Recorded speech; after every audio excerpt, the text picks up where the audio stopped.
My name is Riya.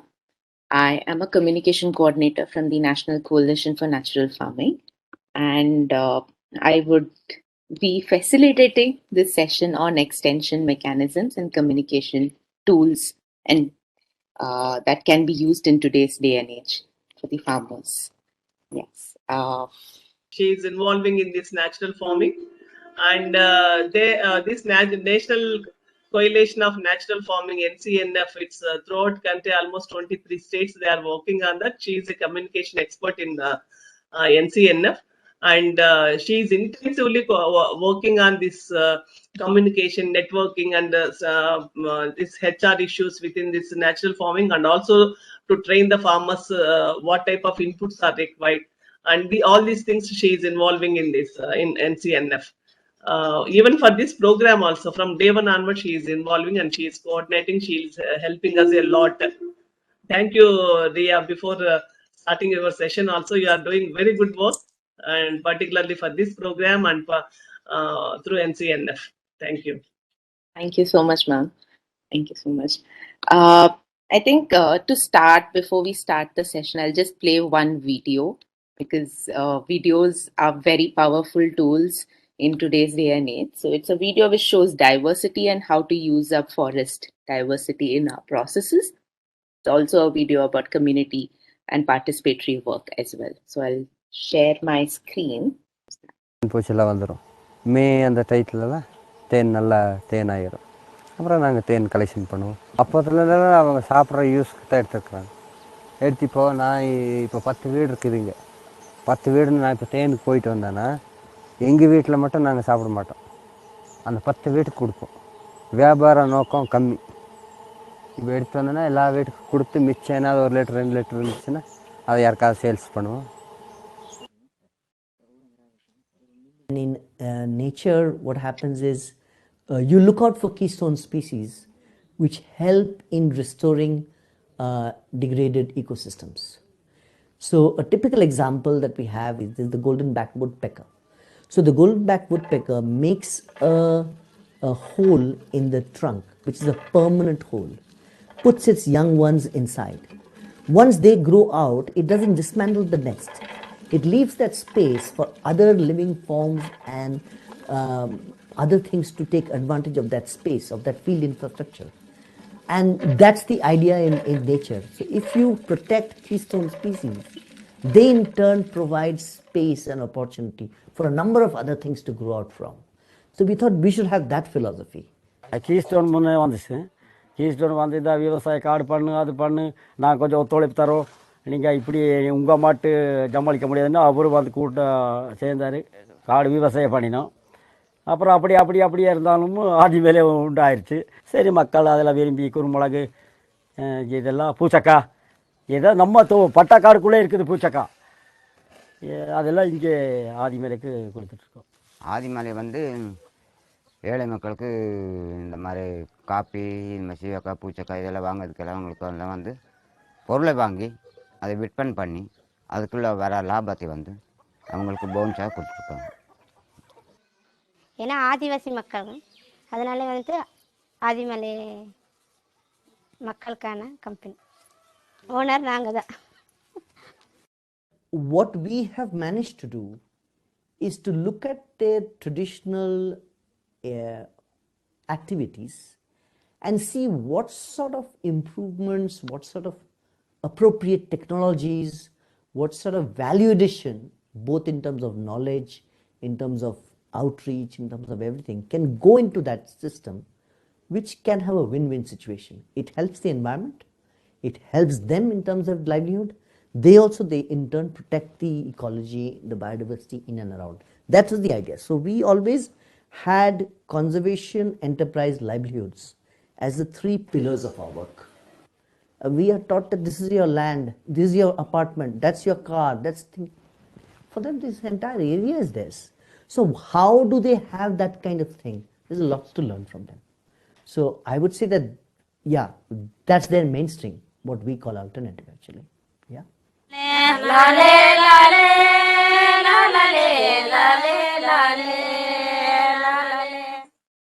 Basically, the through the forest produce, which was honey and bee wax, they could produce.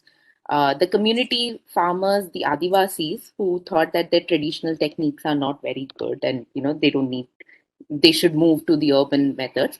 Now they saw value in their own forest produces and traditional techniques, and they could produce honey or the produce on their own itself. So they were empowered through these forest technologies as well.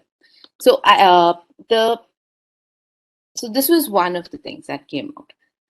Now, before I start the presentation, one thing that I understand is all of you have worked in the agriculture space since at least 2-3 decades, 20-30 years. You would have been here. I want to understand, how did the extension work happen during the Green Revolution and the last early 90s? How did the extension happen in those years? Could some of you please share some? So the Green Revolution extension vis-a-vis post-liberalization extension vis-a-vis FPO extension. Fundamental difference is, earlier it was persuasive communication. Okay, we put many kids there, and then we wanted a Green Revolution in place to bring the 328 million tons of horticulture and 300 plus million tons of agriculture.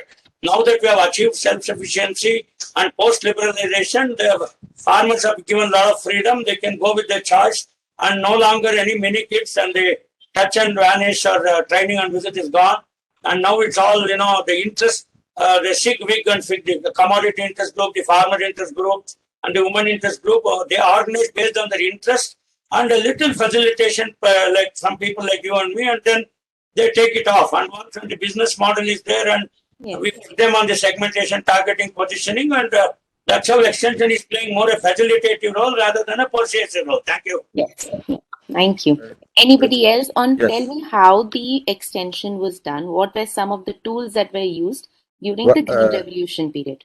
I will share that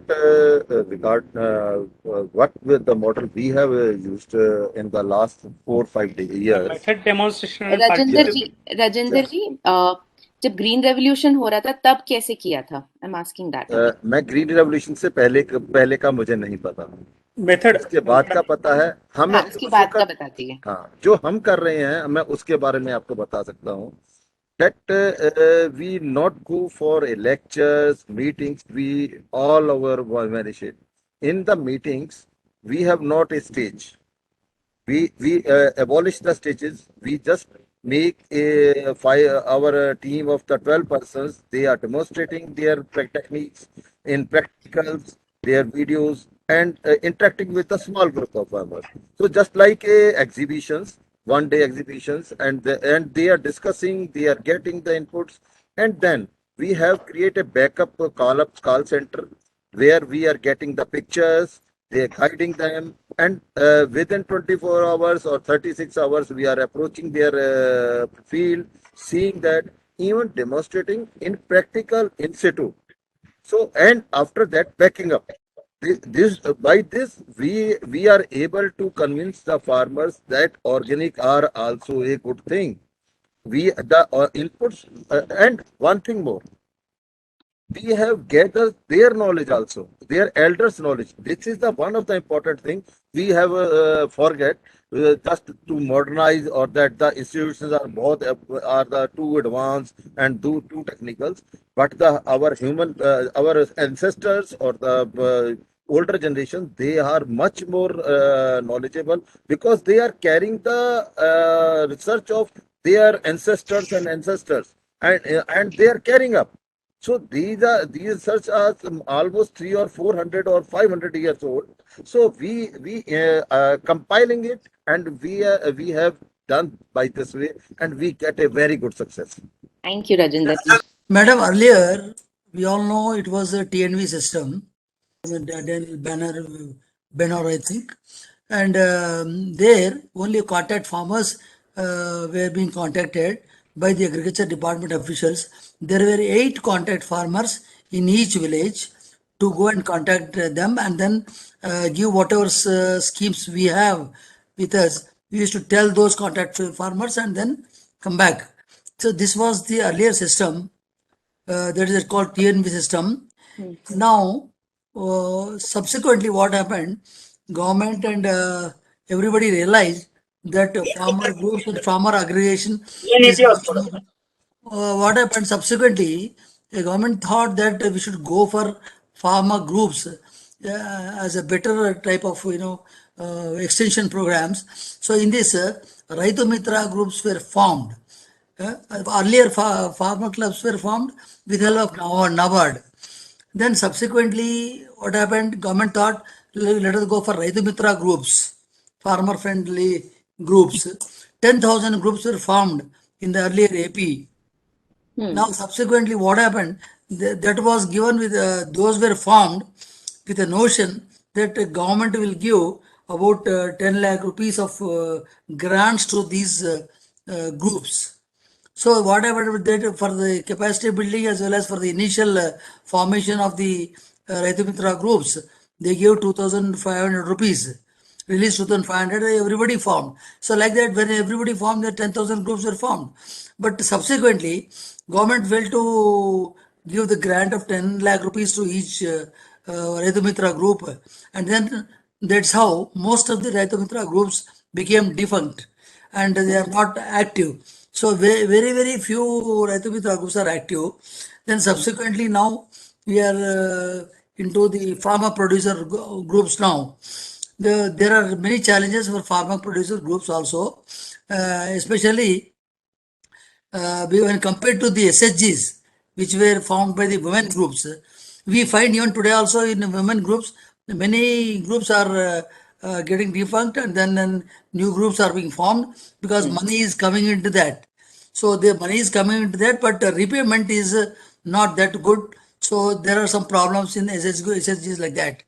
So now the FPOs is the now the need of the hour for better extension as well as no, because there is one important thing which you should learn that agriculture should not be treated as just agriculture alone to be on the subsistence level. It should be treated as an industry. How many rupees you are putting in, how many rupees you are getting out. So that is an important thing which can be implemented through FPOs. Yes. Contract farming also can be linked with village groups or even FPOs so Yes. that we can take this organic farming or for natural farming forward. Yes. Thank you, Sureshji, for sharing that. The question that I have in front is, what are some ways in which natural farming extension can be done? Must we explore newer ways of extension mechanisms for natural farming? Meaning, should we take the same approach that we took during for the mainstream, the present method of agriculture? The same mechanism should we apply it for natural farming as well, or are there is differences in natural farming principles and processes? Thereby, we should change the extension mechanism a little bit or not. What are some ways in which natural farming extension can be done is the question. So from what I have learned about natural farming, it is not a prescriptive method.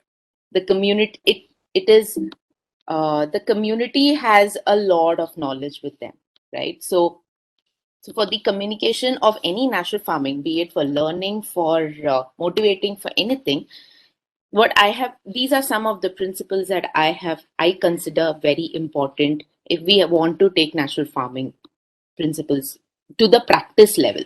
Because there are many videos in today's time when there are the videos and WhatsApp messages and so many people talking about natural farming and they're teaching, they're attending training programs. But is it on the ground? Is it translating into action? That is more important. And natural farming, farming as a practice, it takes effort. So are they able to sustain that? Is it sustaining for 3 years? After that, 5 years, the transition period, is it sustaining through the transition period? So there is a lot of support that the farmers require to continue that process. To start, there is a big support. Then to continue the process over the next 3 to 5 years, is a lot more effort needs to be given. So first thing that I consider is it is participatory. Because natural farming mein, there's a lot of sharing, there's a lot of learning from each other. The whole extension also needs to be participatory, hence it needs to be community led. For example, self-help groups, they play a very big role in as extension mechanisms. For example, in the APCNF model, the self-help groups are the ones who are taking it at every district, at every panchayat level. They are the ones spreading and teaching the other farmers, right? So the community-led participatory becomes very important to conduct this.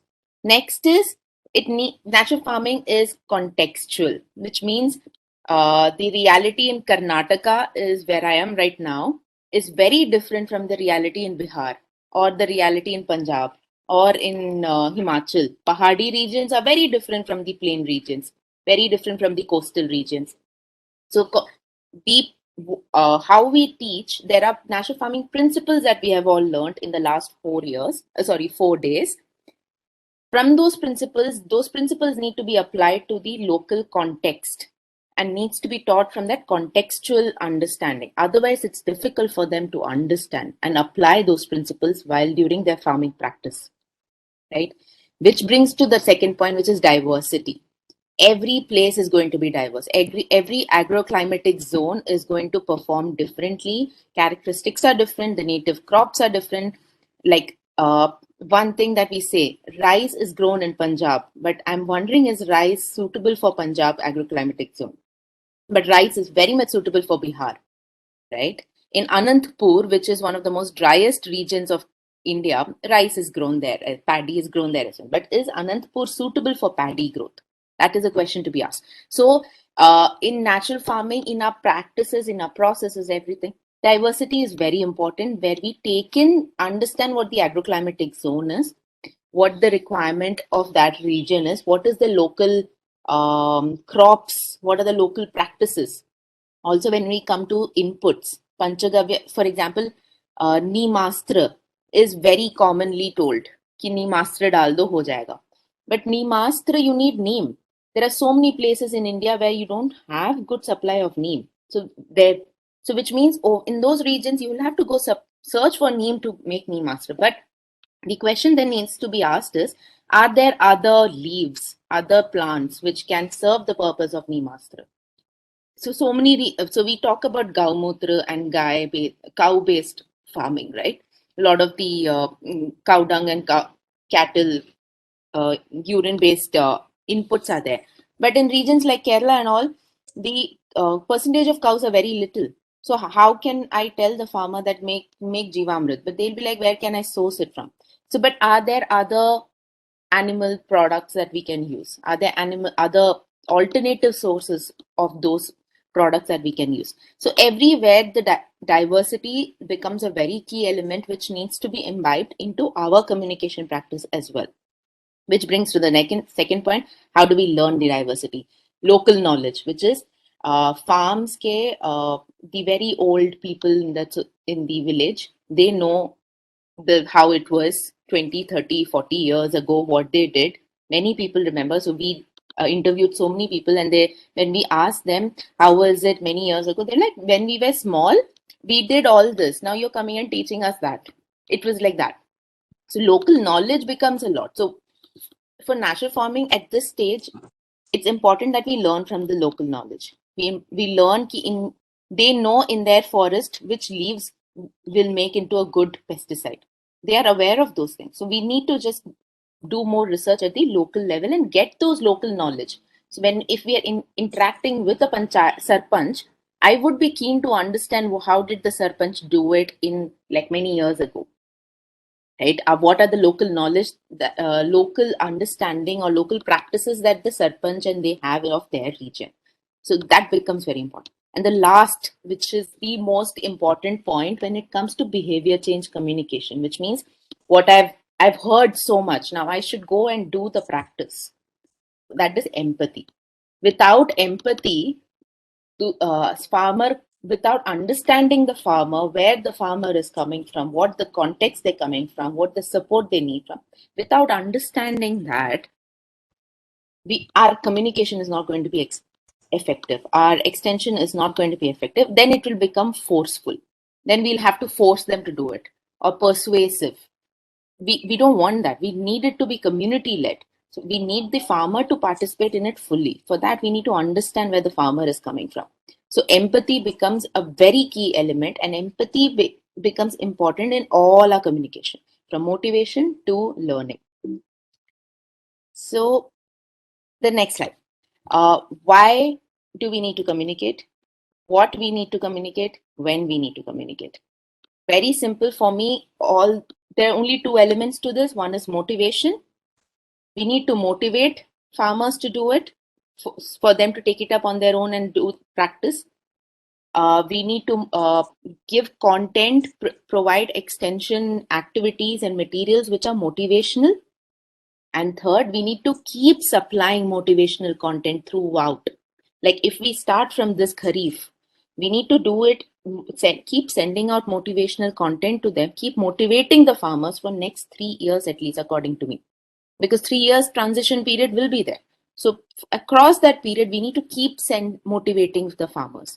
Second is learning materials. There are learning materials need to be provided which can support them. So learning materials, one is how to do the farming, that is definitely there. Different materials are there across, and local learning is also there. So we need to give materials. Second, what of learning materials is end-to-end practice. I think that becomes very clear. But in learning materials, the most important is when. So farming cycle, 6 months farming cycle, if I have to. So from the first seed germination to planting to the weeding, the pest management and disease management, that phase, to harvesting, and then post harvesting. Throughout, we should, for each, if this is the planting phase going on in the farming cycle, this 1 week, then the learning materials that needs to be shared with them needs to be on planting. So timely. And what, at least in our space, what I've come across is many people get trained for 3-4 days or 5 days training program, and then they're sent back with few materials, books bhej diya or videos de diya, and that's it. But that is not enough, is what I'm trying to say. Because farming is a 6-month long process, they need continuous support throughout. So continuously we can keep supplying them materials, learning materials, according to which phase of farming they are doing at that time. Right? So these two become very important factors. Now I can give a few examples. Motivation. I think that's a very difficult part, because if we are able to motivate, they will end up practicing on the ground and happily, right, participate fully in the effort. For that motivation, how can we motivate? Like I mentioned, empathy becomes key, right? So we have actually, as part of NCNF, we experimented this thing called as the champion farmer stories. So we documented stories of every farmer, of a lot of farmers. Could you please mute yourself? Thank you. Thank you so much. Yes. So we documented these stories, the profile stories of individual farmers. Now, these are farmers who have been practicing natural farming or any agroecology-based farming since at least 3 years. So we put that cap, that minimum 3 years they would have practiced it, and then they're continuing with it. So we call them champion farmers, and we documented their stories. Now, one of the key criterias while documenting their story for us was to bring out the human element, to understand where they are coming from. Why are they doing this? That is very important to understand. Until now, the government system did not support that.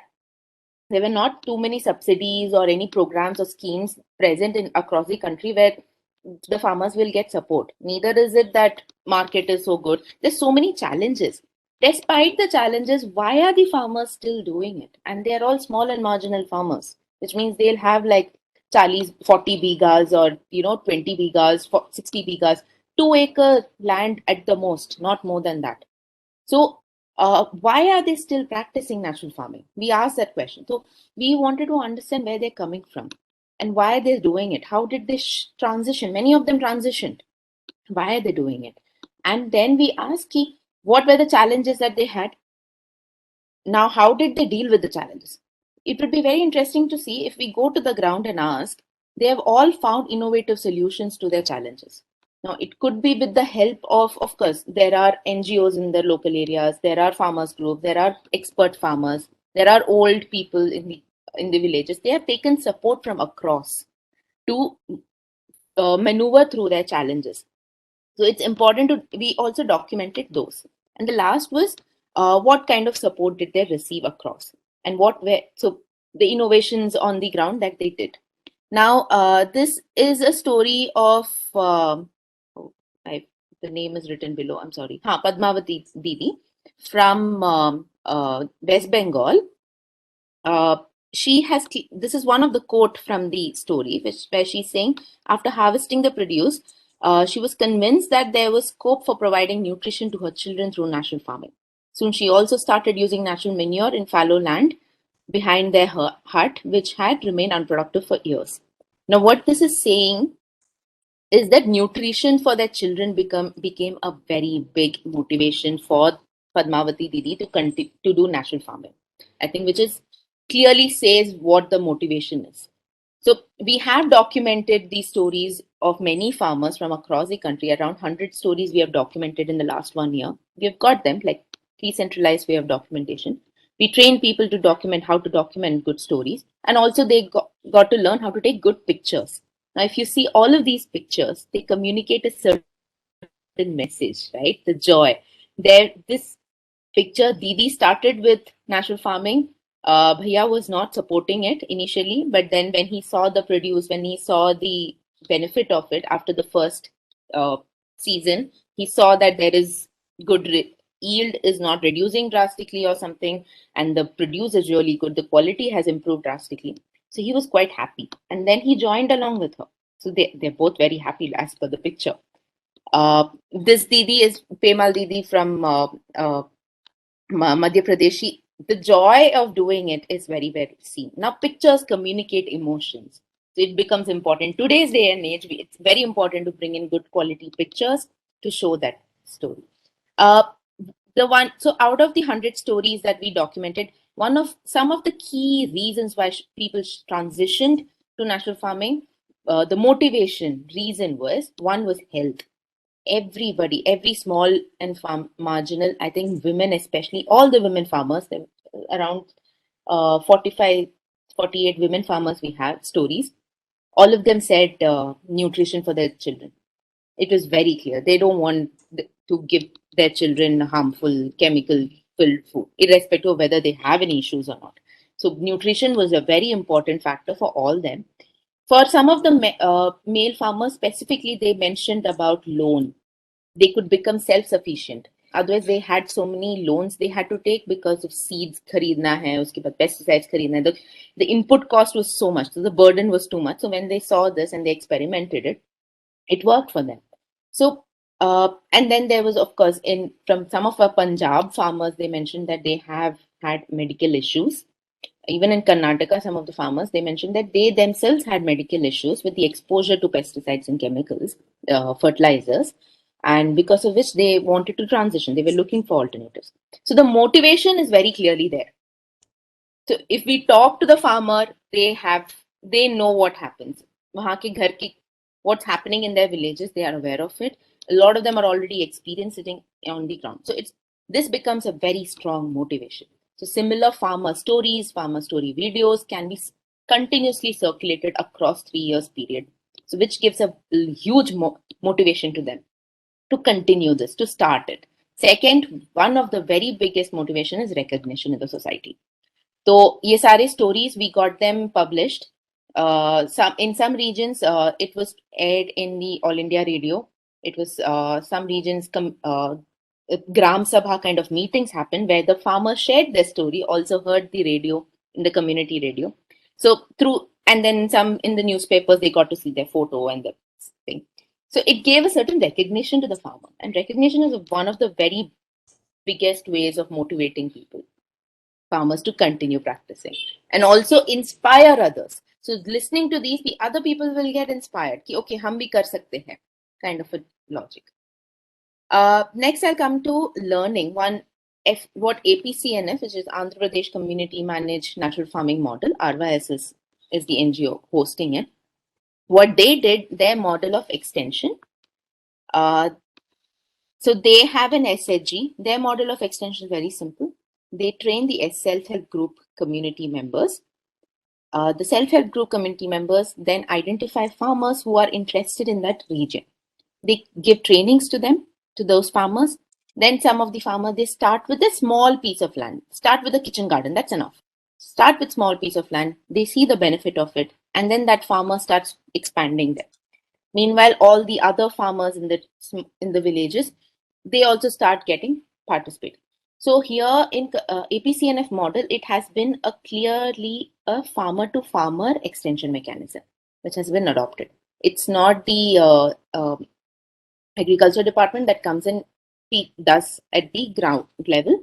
The farmers on the ground who are practicing, they teach other farmers, and the farmer they get to, and also the not the other some farmers get to see that they are practicing this. So then they come and learn from them, and the self-help groups are actually anchoring this process because they conduct training programs time and again. They conduct so in APCNF, they actually collaborated with the with the SRLM as well. So that's where part of SHG's criteria of discussions, like their agenda points, natural farming became one of their items that they have to discuss upon that. So government institutions kind of adopted this practice. So it was a purely farmer to farmer extension that has happened in Andhra Pradesh, and over 6 lakh farmers have now uh, converted a lot of their practices or are in the transition, or and a lot of them are have fully transferred transitioned also. So, but the extension is happening through a farmer to farmer, purely farmer to farmer. Their grassroots under APCNF, they have their CRPs, the ground resource persons, their master trainers, their resource persons. They are all farmers at the local level. So, a farmer then slowly starts getting promoted. Slowly, some farmer wants to do become a CRP. They become a CRP. They get paid for a certain amount. That CRP then gets promoted to master trainers, and then so on and so forth. So the farmers themselves are getting another source of income, and they are the resource persons. We have to learn from them, and APCNF model has adopted that very effectively. Second, I would like to highlight here is they've taken very innovative ways of teaching. It's not pamphlets, it's not videos, it's on the ground. How do you teach? Face-to-face learning is the best learning. So here, whatever this is their uh, 365 days farming model, which they have used here. So all the bottles are what the different inputs that can be used, that can be put in. The centermost circle is all the seeds. They are the Navdanya seeds. I think 9 of them, 4, 5, 6, 7, 8, 9. Yes, 9 seeds, Navdanya seeds. And then outside is the like mulch, dry materials, the soil, the biourea soil, and the soil system that they require, what mulching and all of those manures that is required. And the outer is the different vegetables that and plants that can be grown to complement each other as well. So there are chilies, there are genda phool, and the flowers. There's also vegetables that can be grown across. And then they've also shown how to do this I'm not sure. Yes. But yes, and then there is Genda Phul that they've surrounded. So this is a very innovative way of teaching the farmers how you can do the whole farming process. So this is one innovative learning process. The next is extension ke liye. I think this is a very simple NPM shop in Andhra Pradesh and Anandpur itself. Here they sell the bio input resource centers that we spoke a couple of days ago. This is another model of that.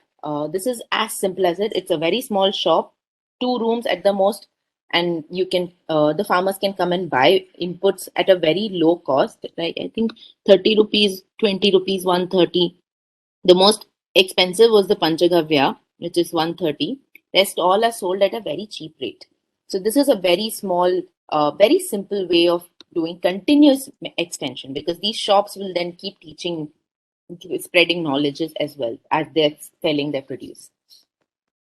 The last slide that I have is on what are the different tools that are present in today's age, today's time, which can be effectively used.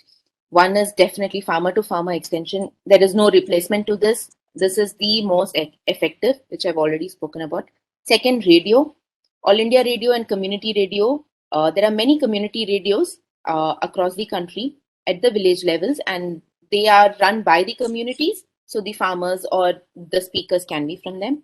All India Radio, believe it or not, the people still listen to them. Like where I come from in the urban space, people are like, do they listen to All India Radio? But yeah, small and marginal farmers do listen to All India Radio, and we have, from our experience, what we have seen is many people have got connected to practicing farmers by listening to farmer stories that were aired in All India Radio.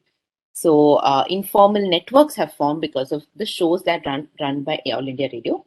And AIR is also mandated to do shows on millets now, on millets. And I think organic farming, natural farming is also a program that we need to push each station to host. So, but radio is a very effective tool to reach out to all of these people.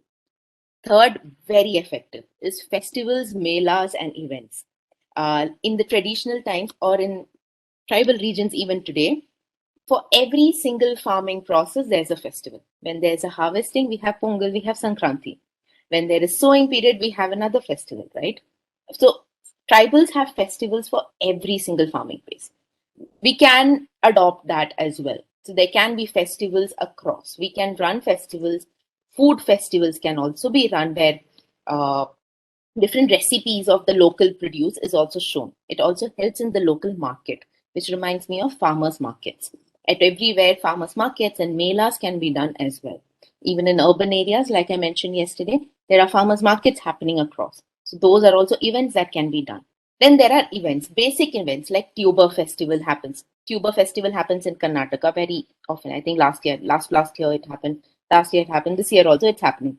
In Kerala, very often seed festivals, tuber festivals, these keep happening. In yesterday, Anantu Anna mentioned about a festival happening this weekend, which is today and tomorrow. They have a seed festival happening there. So these festivals are very good way of bringing people together, spreading knowledge about it, supplying the raw materials that the farmers need, and also giving a space for the farmers to participate. Now, this can be done at panchayat levels.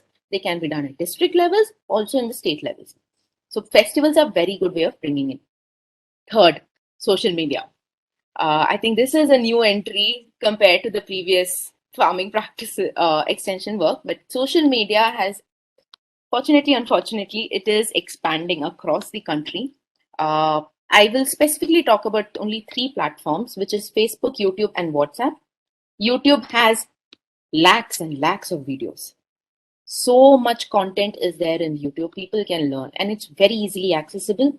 And now, if I have watched 5 videos of natural farming, YouTube automatically shows me 6, 7, 8 is also about natural farming. So it's become smart that, based on our history, they're able to judge what is the next video. So YouTube is a very good tool to reach people as well. Hence, and very light, and it doesn't take a lot of MB as well, like data pack. So of course, in some regions in India, even today, it's difficult to reach those regions with internet, but for a majority of the country, it can still work out very well. Facebook, some say in the urban circles, we say it's a dying social media platform. For us youths, it is dying. But what I've observed is Facebook has many farmers groups in local languages. I have curated around 100 farmers groups in the last 1 year, where there are lakhs and lakhs of farmers who are sharing knowledge with each other. They are come together to learn about natural farming, organic farming, permaculture. So many different names are there. And these farmers group also are acting as a source of market for them.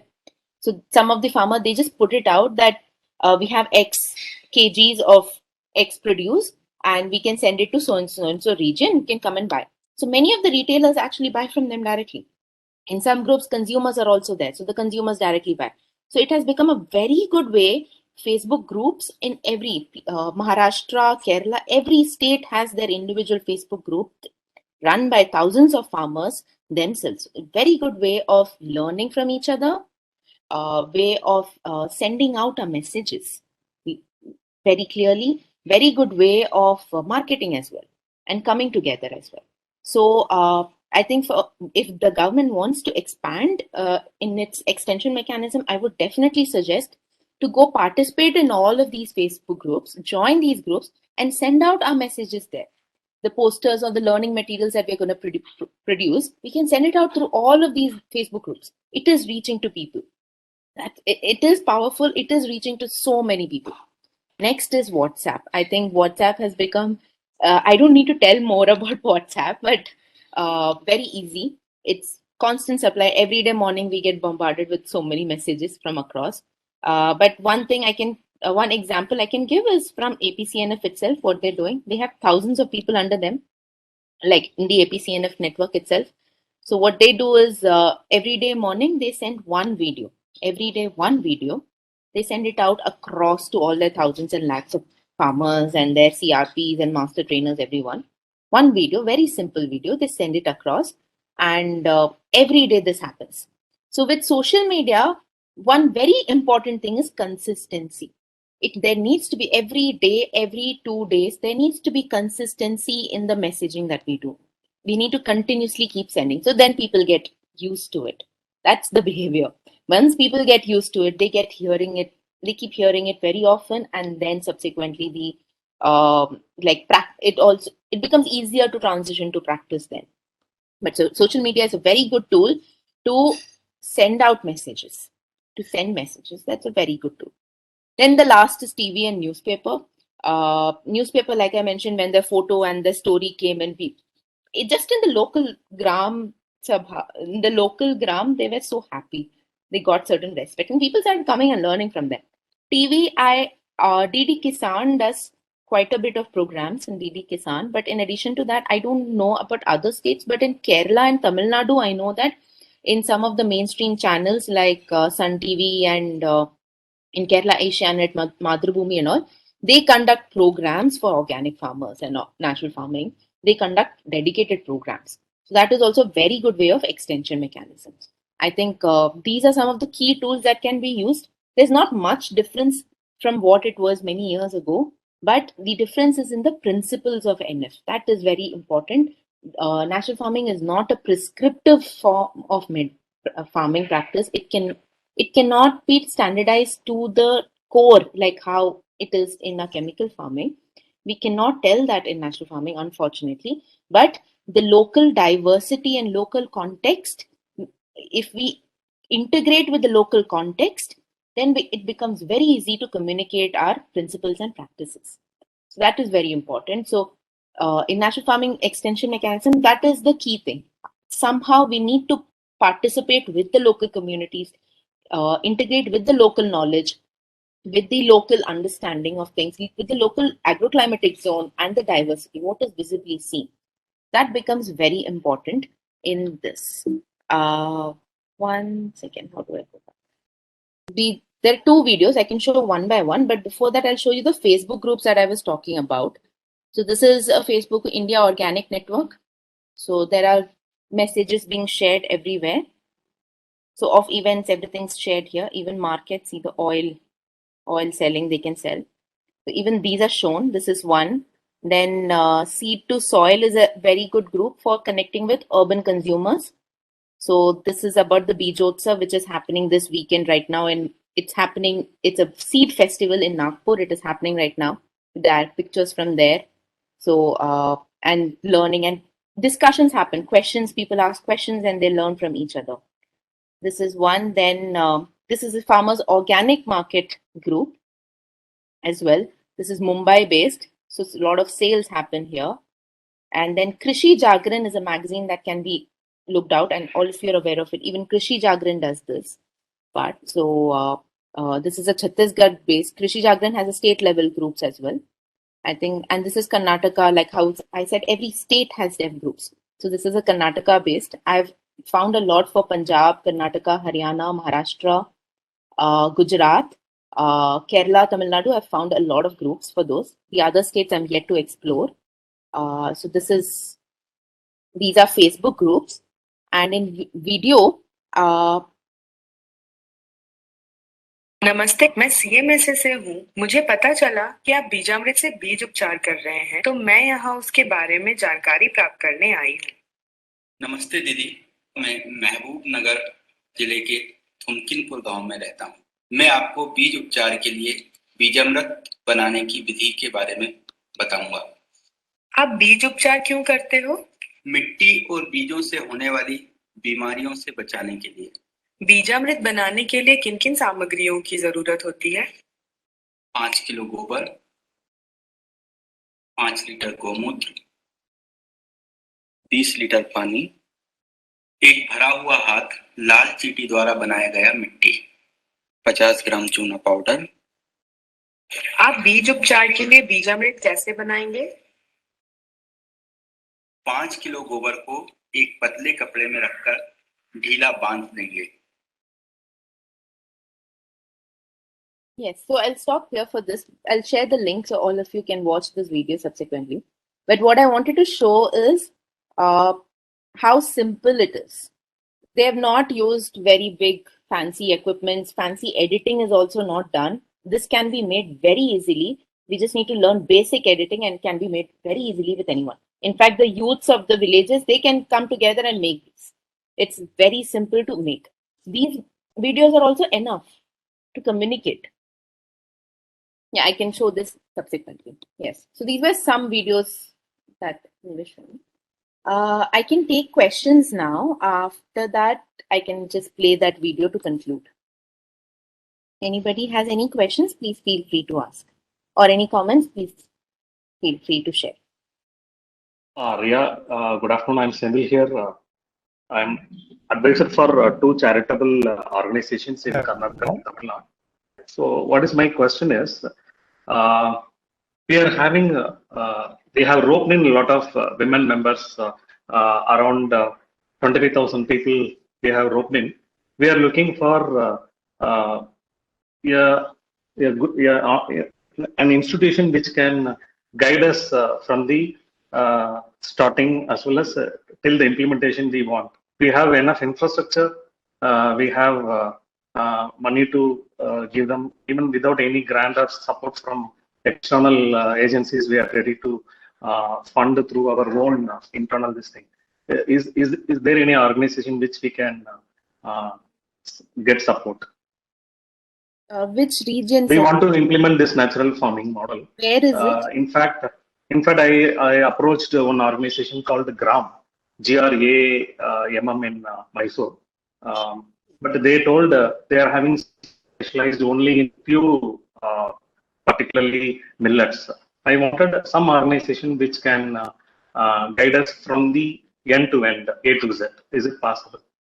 Are you based out of Mysore region? I am living in Rajarajeshwari Nagar, Bangalore, but our operation is Karnataka as well as major Tamil Nadu, all the districts. There are many as a proof of concept, we can start with at least with the 5 districts of Tamil Nadu, maybe in the. Yes, so there are many organic natural farming groups in Karnataka and Tamil Nadu.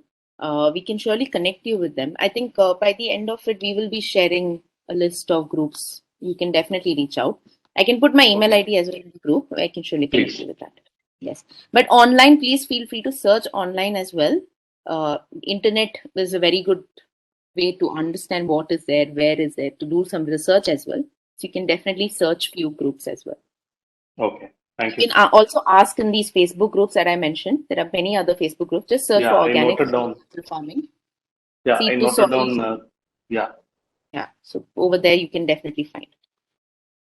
Good initiatives are there in Karnataka, but similar thing it's not happening in Tamil Nadu. Tamil Nadu also is there. Namalva groups are there in Tamil Nadu.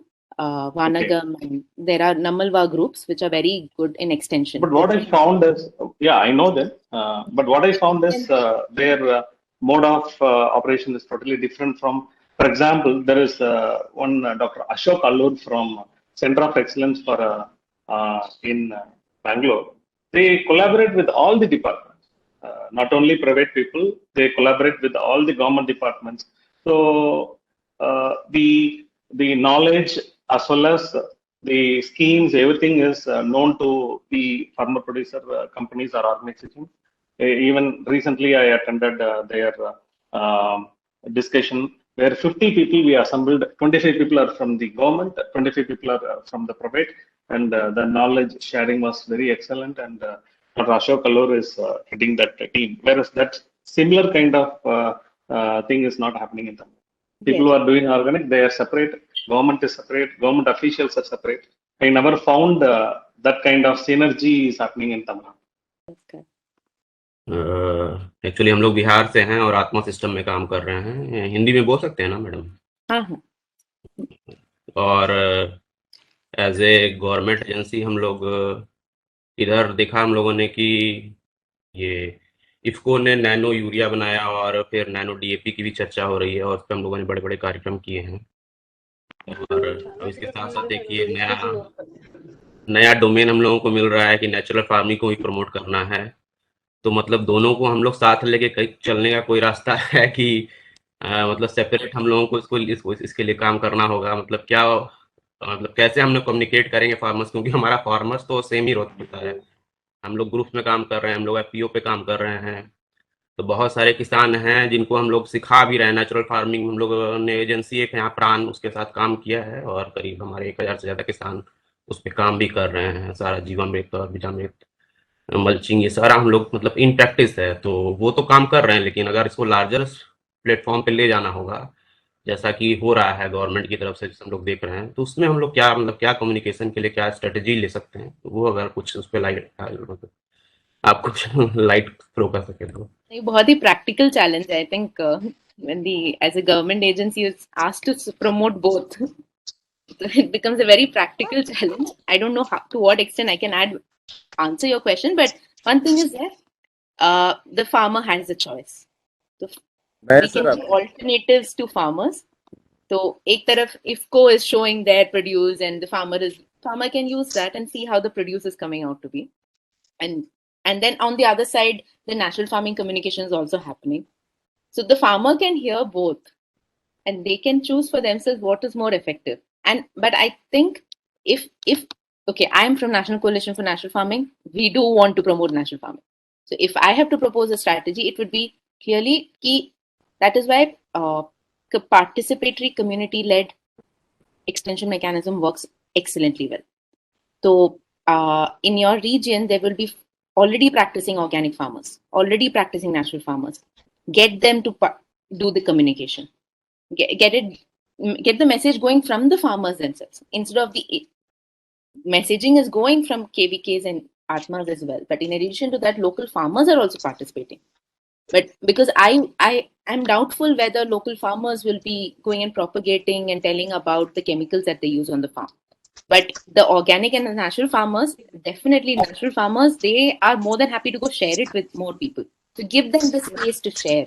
So when the farmer speaks, everybody else, that is a much stronger message that goes out rather than the IFCO festival and them coming and speaking. The farmer speaking is much more stronger. On the field, देखो मेरा field ये है, मैंने ये किया है. They get to show. So I think that's a good way. Participating with the community becomes one of the strategies that can be adopted. That's my understanding. But anybody else, please add thoughts on that. Yes, my suggestion. Yeah. So I think it should be the method demonstration. What is happening? So we are practicing over the existing traditional systems, and it is very difficult to change everybody. So small pockets let to be demonstrated natural farming for 10 gunta, 20 gunta or 1 acre.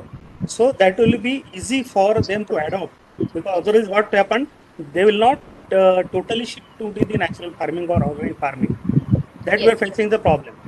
So kitchen gardens are a very good way to show, to demonstrate, and it has been very successful also across the world, country, kitchen gardens. But to start off, if you want to demonstrate, if you want to show an already plot, then there will be farmers on the ground, so we can show it to them also. वो भी कर सकते. Names में, I'll just put this very clearly. Names में, what we have found in English, there are so many names: organic farming, natural farming, agroecology, biodynamics, nutritional garden, permaculture, so many names. But when we ask, urban farming, urban farming, something. It's a more like a same. Another question. When we go for a large scale farming, what will be the alternative for weed control? Is the mulching is the only alternative? And from where we get the mulch for a huge size or huge quantity? Okay. I can answer the first question because I think it's important to bring out. The second question, I am not the right person to ask that question. I think the last 3 days, the resource person. There are many terminologies in English, but when you go for regional languages, irrespective of which language it is, there are just Prakritik Kheti, Prakriti Vyavasayam. It's all Prakritik या फिर जैविक खेती. That's it. Yes. Across when we speak to the farmer, Prakritik Kheti bologe to they understand. Or Jaivik Kheti, they understand. Because at the core of it, the farmer knows really well that the core principles are the same. This is what in the last 5 days we have been trying to, through this training program, we try to communicate. The core principles are the same. We did a workshop recently with the farmers and the practitioners on the ground. This workshop was carried out in Rajasthan and Odisha. We asked everybody, and in that workshop, there are people from organic farming, natural farming, ZBNF, SPNF, permaculture, biodynamic, and so many different terminologies. We asked everyone, what are your principles for seed? What are your principles for plant? What are your principles for? At the end of the workshop, core principles came out to be the same everywhere. Everywhere, the core principles were the same. So I would encourage all of you to actually go interact with the farmers and get to come to that core principles, because ultimately Prakritik Kheti, Jaivik Kheti, there's nothing else for the farmer. For the farmer, it's only this much. It is all of us who are bringing in so many different names and confusing each other, is my opinion.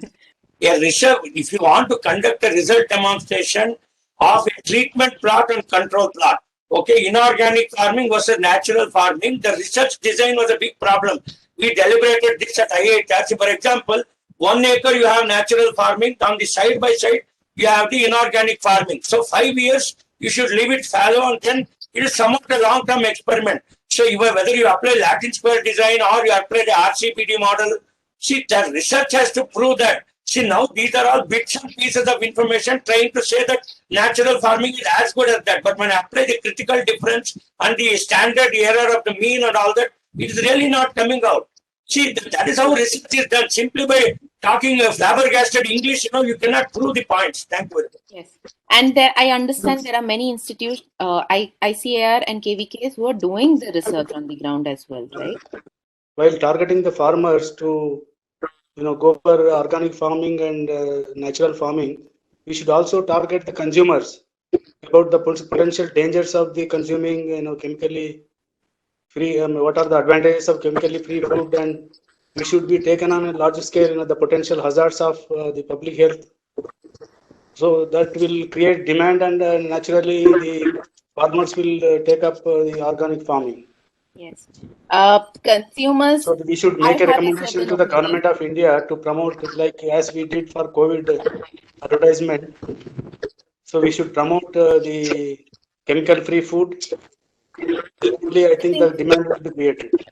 I just want to bring in one point when we come to consumers. The stance that I have taken personally, majority of the population in the country is small and marginal. They come from the rural spaces. They come from agriculture ecosystems. So if we work on, they are the majority consumers. Farmers are also consumers.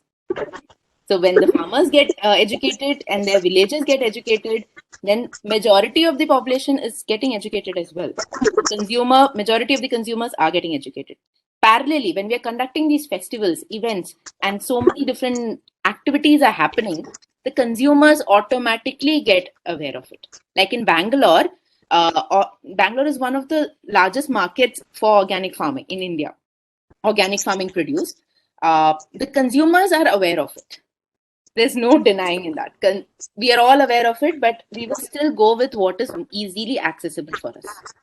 The ones who really are keen on providing this, they then go in search of those and go to the respective stores. But organized campaigning demand issue is there. But what I'm trying to say is consumers will parallelly get, consumer awareness will parallelly happen. We don't, right now at the beginning, at this stage, we need to work on the production stage with the farmers. with that community, with the larger population of the country, and then the remaining will parallelly happen. It will Do you happen, but think that dedicated consumer awareness is required, but probably after, like, subsequently, not at the beginning itself, because production needs to happen. Without production, there's no point of demand. Yes. Suresh ji, we'll take yours one Yeah. final and then we'll conclude. Madam, what I feel is when we take up this online training program with Gram Pradhans or Sarpanchas or the related agriculture and allied departments, the most important thing that we should bring forth is about the effect of the harmful chemicals on our health, on our animal health, as well as environmental pollution. So these things, first of all, if you project and show to them, then we can discuss about the how to save from these harmful chemicals. So our preparation should be such a way that we project to the audience the harmful effects of the chemicals and also the health issues, as well as in health issues, not only we can show how much of pesticide is being consumed in that area or zone where we are giving that presentation, and how much worth of chemicals are being used, how much, and then the harmful effects of chemical. And what we used to do is, we used to ask the farmers to draw a diagram of human being on the floor, and then indicate that when you are spraying some systemic pesticide, or I may say the most dangerous toxic pesticide, then what are the effects on your body? Then he used to show there is itching, then irritation, the skin irritation, then vomiting sensation, then nausea sensation, all these things, whatever affects, and the places which are first affected is the forehead. Our forehead is the first most affected with harmful chemicals, and most of the farmers spray these chemicals. So these things, if we can highlight before our presentation, then I think 25-30% of our job will be over by that. I completely agree with you, Suresh, but just this one correction. I would rather say the farmers themselves can highlight it, because they know it. They themselves tell कि हमारी जमीन बंजर होती जा रही है. They themselves tell कि the soil quality has reduced. They themselves can say that we are getting skin issues. They themselves are saying that they're getting vomiting and gastric issues. So that we The can ask them a yes, the question, what farmers is the solution themselves for can that? share this. So Yes, what is the instead of solution us for that? telling them, the farmers themselves can share in the discussion. Yeah. So that participatory becomes very important, so that the ownership also gets distributed. Yeah, yeah. But I It think has to be on participatory mode. yes.